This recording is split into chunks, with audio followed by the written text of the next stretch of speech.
Eh, untuk ya kita ini dulu, kita berdoa dulu sebelum kita mulai ya. Berdoa dipersilahkan.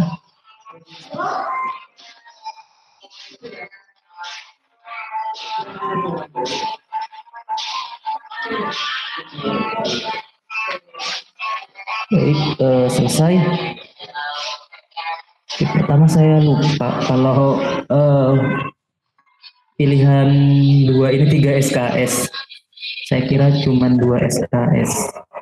Cukup banyak ternyata. Oke,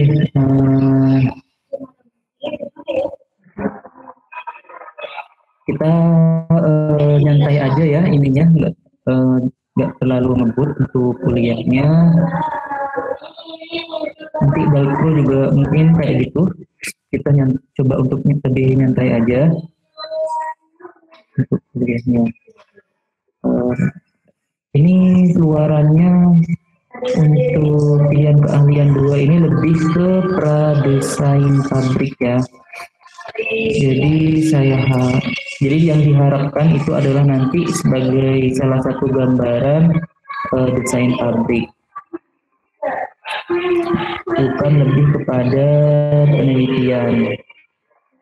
Mungkin kita bakalan sebisa mungkin lebih banyak membahas terkait dengan kondisi yang ada di pabrik dibandingkan dengan membahas tentang teoritisnya. Nanti teoritisnya mungkin bisa kalian pahami lebih lanjut secara ini ya pribadi ya, dibaca melalui buku.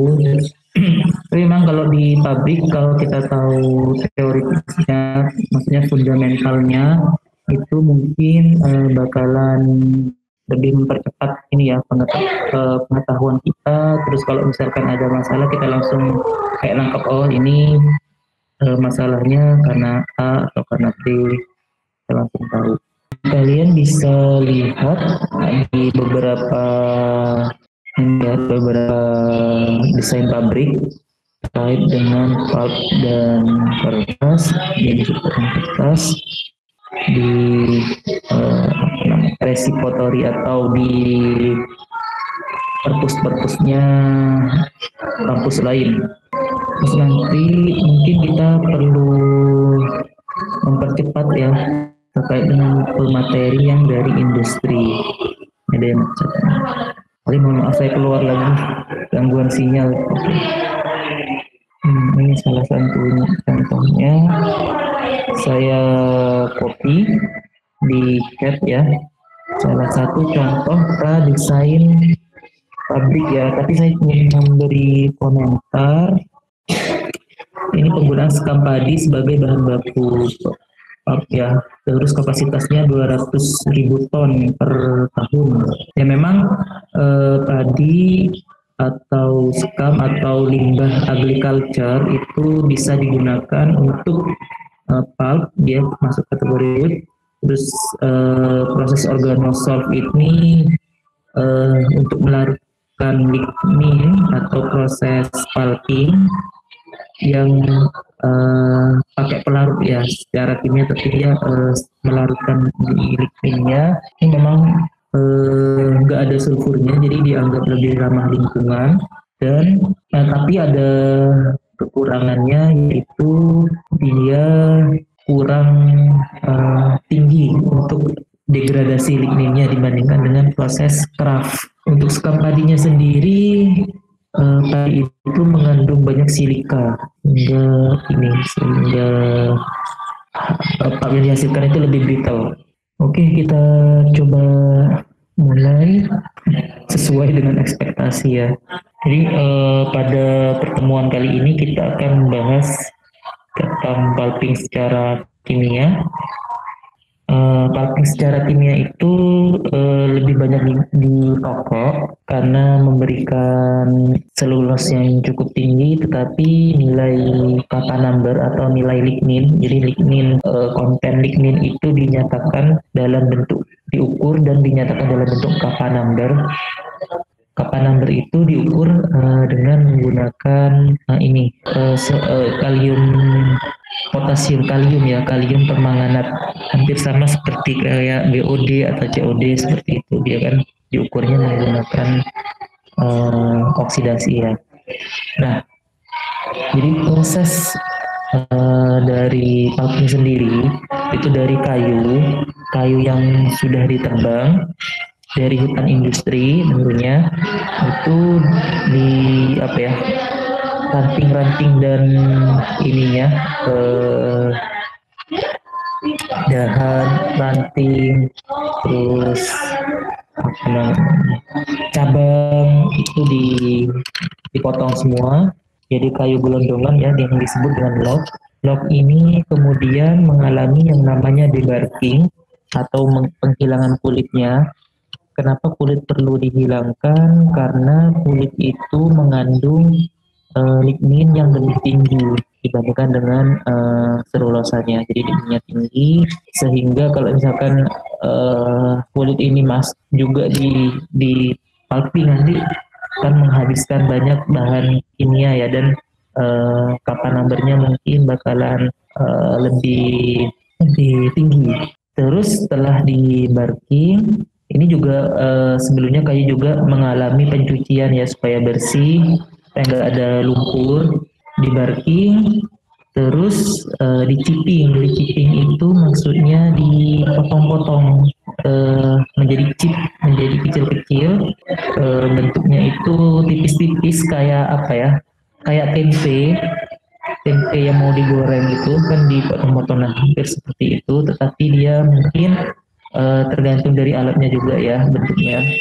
Dia lebih ke bentuk yang bukan trapesium, bentuk kayak wajik. Nah, ada yang kebanyakan seperti itu, bentuknya kayak wajik tapi wajik yang tipis. Kemudian setelah diciping, ciping ini berfungsi agar ketika dia dicampurkan dengan bahan kimia yang dinamakan dengan white liquor, itu dia kalau proses craft namanya white liquor, atau nanti kalau proses organosoft mungkin pelarutnya ya, pelarut organosoftnya. Nah, dia dicampur, kemudian kenapa kecil-kecil, supaya zat kimianya itu bisa berdifusi masuk ke dalam chipnya.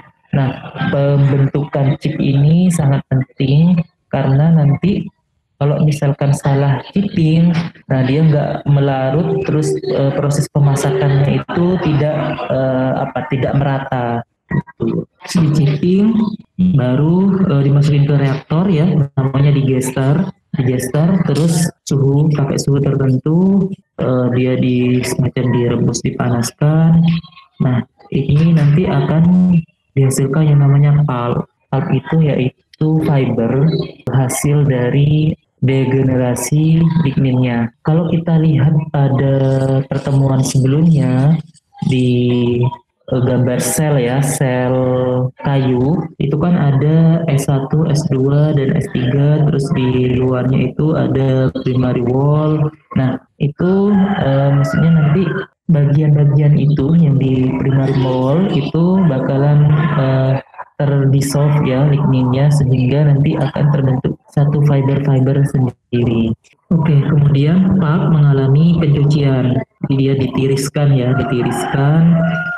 pulpnya diambil, white liquor. Kalau bisa proses pulp yang tadinya itu berwarna putih, namanya white liquor ya, itu berwarna hitam karena terkandung adanya lignin tadi. Itu. Ini di apa sih itu pulping? Pulping adalah proses di mana kayu atau lignoselulosa itu direduksi menjadi serat. Ya, direduksinya dengan cara melarutkan ligninnya, karena lignin itu diibaratkan sebagai lemnya. Di lemnya kita larutkan, maka dapat diperoleh serat-seratnya.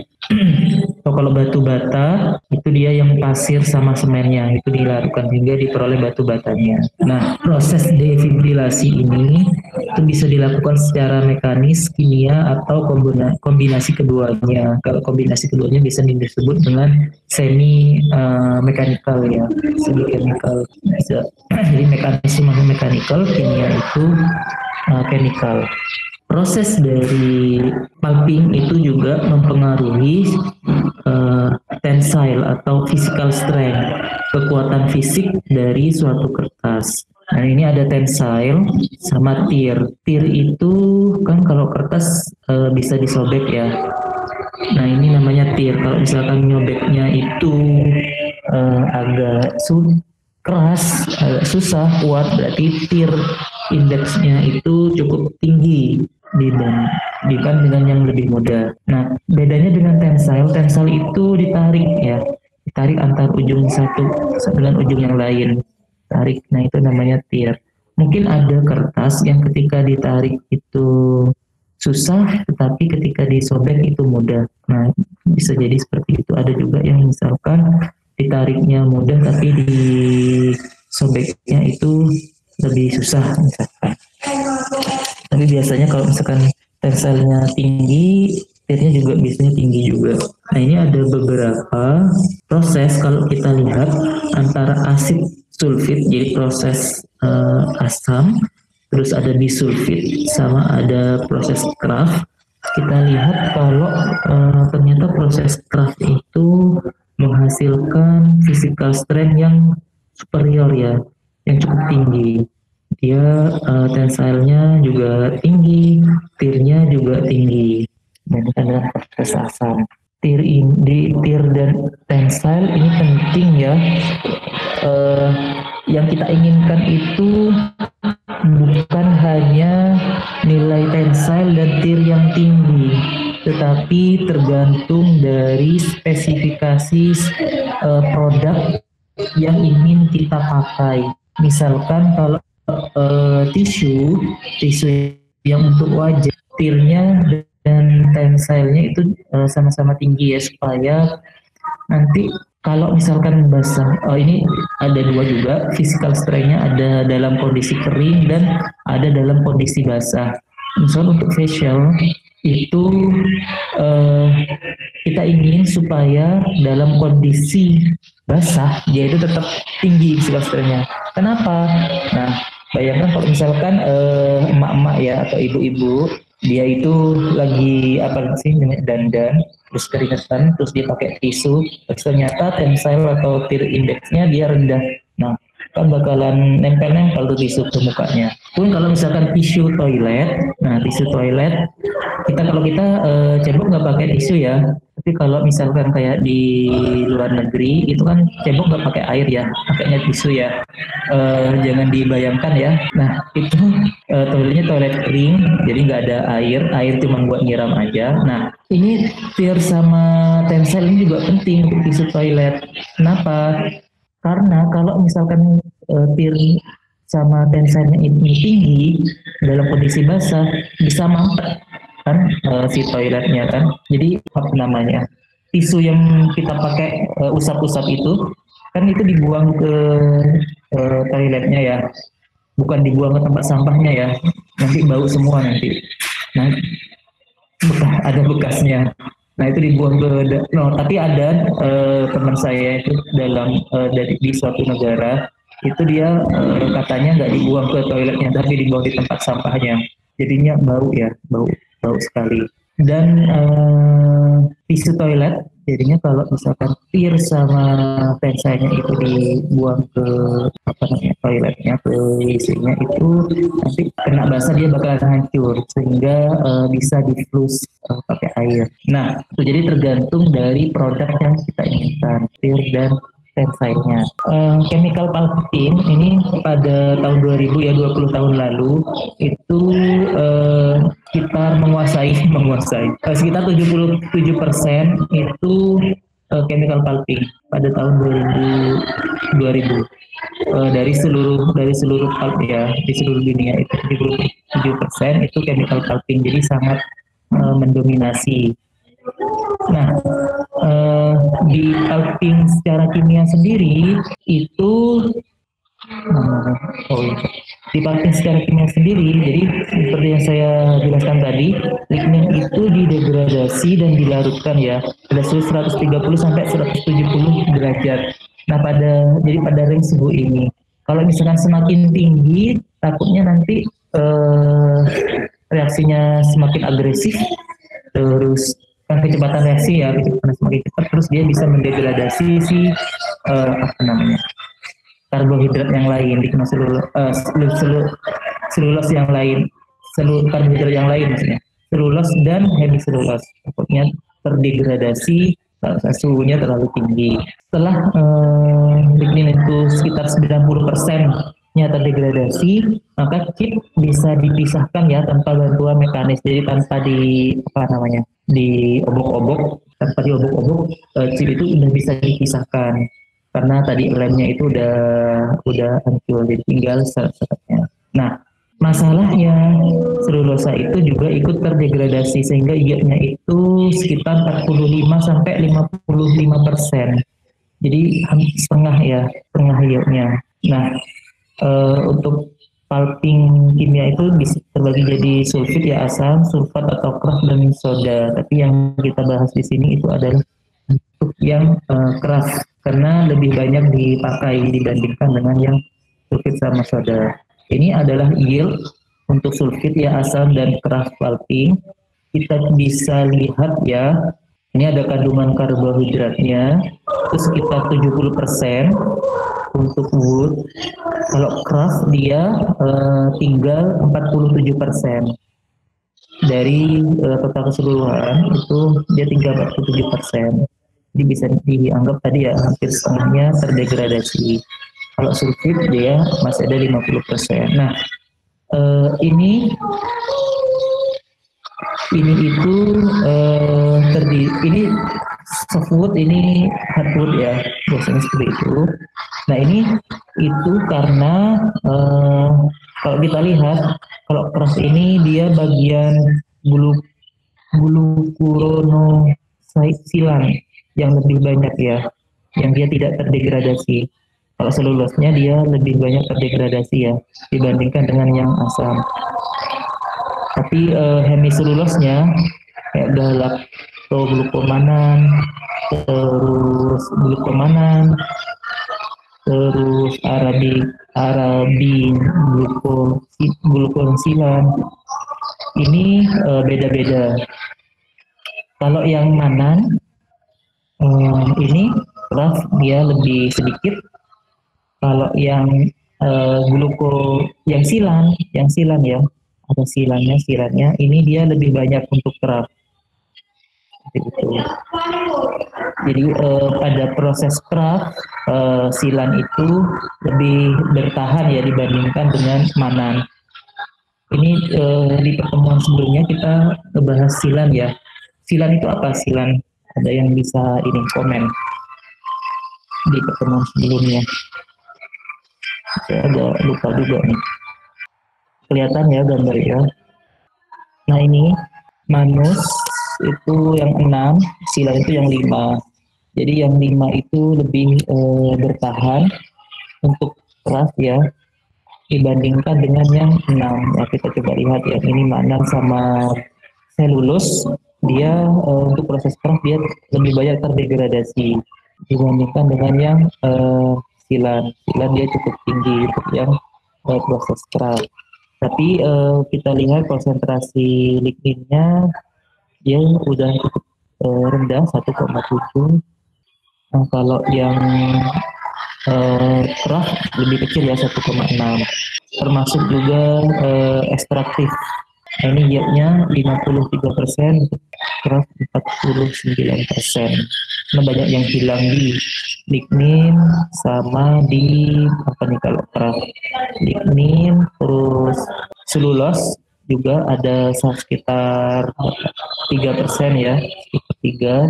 Terus galactomanan ini cukup tinggi di keras. Terus glukomanan ini dari 2 menjadi 0,1, ini tinggi ya persentasenya yang didegradasi. Terus arabiglucosilan ini juga hampir setengahnya. Glucuronosilan ini juga hampir setengahnya. Ini yang tadi.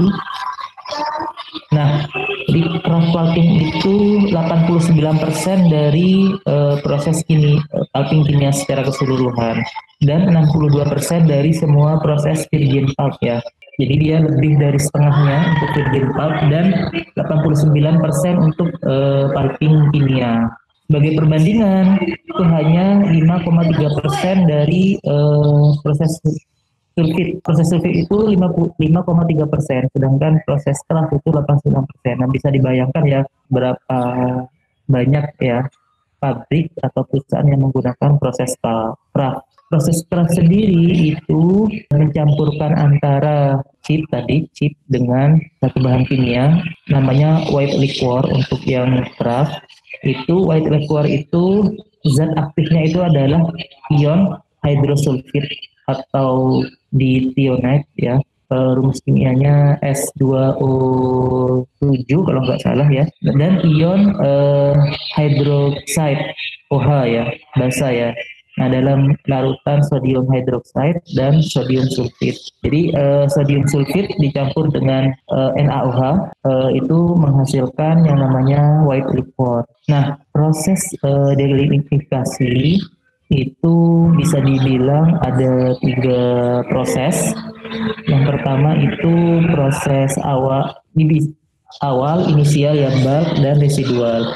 Untuk yang di awal itu terjadi pemotongan ikatan alfa aril dan beta aril ether dari lignin. Jadi yang dipotong itu di bagian ikatan ini. Nah, pada saat awal ini itu banyak karbohidrat yang hilang ya pada awal-awal ini.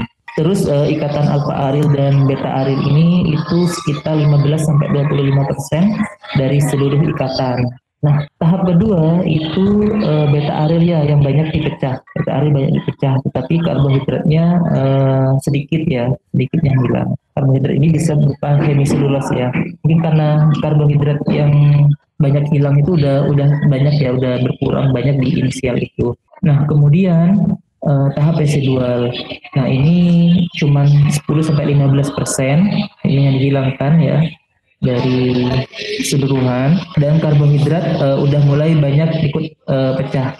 Jadi ada 3 proses. Yang awal ikatannya alfa aril dan beta aril itu banyak dipecah, terus banyak juga karbohidrat yang hilang sebagian dari hemiselulos, terus beta arilnya itu banyak dipecah, terus baru nanti karbohidrat yang lain itu mulai ikutan hilang lagi yang bagian selulos ya, hemiselulos terus selulos. Karena ini ya, karena ketika kita mau mendegradasi lignin itu selulos dan hemiselulos itu juga ikutan pecah, maka kita stop di tengah-tengah, nggak sampai benar-benar lignin 100% hilang. Jadi tetap ada lignin yang bersisa. Dan targetnya itu kappa number sekitar 25-30 untuk softwood dan 15-20 untuk hardwood. Nah, kappa number ini adalah bilangan yang menyatakan konsentrasi dari lignin. Tadi saya sudah sebutkan ya, menyatakan konsentrasi dari lignin itu nilainya antara 0-100 atau 10-100, saya agak lupa. Itu kappa number. Setelah proses delignifikasi, setelah cooking pulp dan black liquor ini yang black liquor, jadi setelah proses cooking yang keluar itu adalah pulp dan black liquor. Jadi yang masuk itu chip dan white liquor diolah dalam digester. Nah, dari digester keluar yang namanya white liquor dan pulp, tapi dalam satu aliran campuran ya. Kemudian disaring ya, masuk ke proses pencuci. Nah, white liquor itu karena tercampur dengan hasil degradasi dari lignin, makanya dia berwarna hitam ya, berwarna hitam.